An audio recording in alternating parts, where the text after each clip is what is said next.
Hey everybody, I hope everyone had a great Father's Day weekend. I can't believe the year is almost halfway over already, and that means I'm about halfway through with my Dobyns rod review series for the year. This is video number 6. I'm going to try to do 6 or 7 more before the year's over, and my goal is still the same. At the beginning of the year, I want to give you guys a series of videos letting you guys know my experience with fishing with each and every Dobyns rod model and how they pair with certain techniques and what works for me. So hopefully you guys can have the same great experience with fishing with these Dobyns rods that I have this year.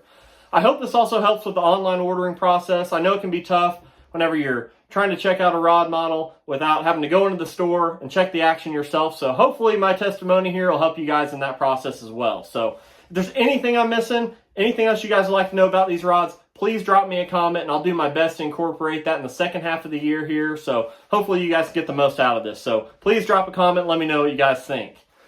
As for this week, I want to tell you guys about the rod I've been using on one of the hottest techniques across the country that works coast to coast, and that is the chatterbait.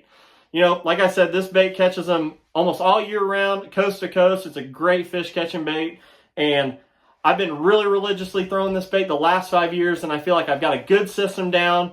And the rod I've been using this year is the Kaden series 744C. This is actually a graphite rod. I know a lot of people love a fiberglass rod whenever they throw a chatterbait. That makes perfect sense to me as to why they would.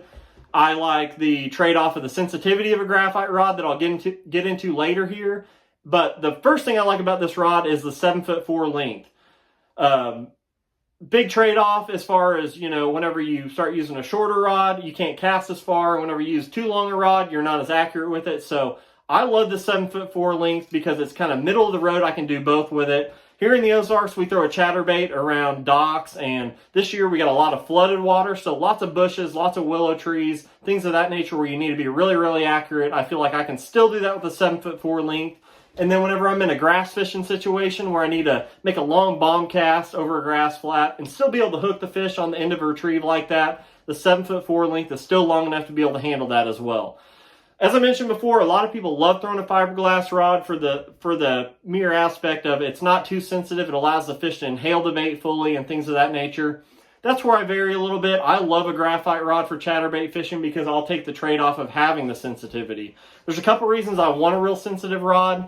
Like I get out of this, this is actually a 4-power heavy action. It's got a lot of tip to it. It's got a parabolic action, so I'm not going to rip it out of the fish's mouth or anything like that. But one of the reasons I want that 4-power and that stiffer, sensitive graphite rod is because I want to keep the bait clean. Whenever I'm fishing in a grass situation and I got to get a blade of grass on my bait, things of that nature, I want to be able to keep that bait clean. This rod's got plenty of backbone to be able to clean the bait off whenever you got a little grass on the blade and get the most out of each and every presentation. As I mentioned before, here in the Ozarks, we got a lot of flooded cover in the water, and that means there's a lot of sawdust floating, a lot of debris, things of that nature. So I like being able to feel what that bait's doing. If I get a little piece of trash on my bait, I can still clear it off the same way as I would in grass. So another situation, here in the Ozarks, we start throwing moving baits whenever the water gets to 47, 50 degrees. The only indication of the bite you're going to have on a chatterbait is your blade's going to stop moving. And I want to have that graphite rod that's sensitive to be able to feel every move it makes because that might be the only indication you get. So I want to be able to set the hook on the fish and catch it as a result. So those are the reasons I like the graphite over fiberglass. So I hope this helps you guys out. If you're looking for a good chatterbait rod, you might check out the KD 744 and the Kaden lineup from Dobyns. Get them at dobynsrods.com. I'm super impressed with this Kaden series. They're all under $200, and it's an incredibly awesome rod for that price point. So check them out at dobynsrods.com. Let me know what you guys think. Thanks for watching.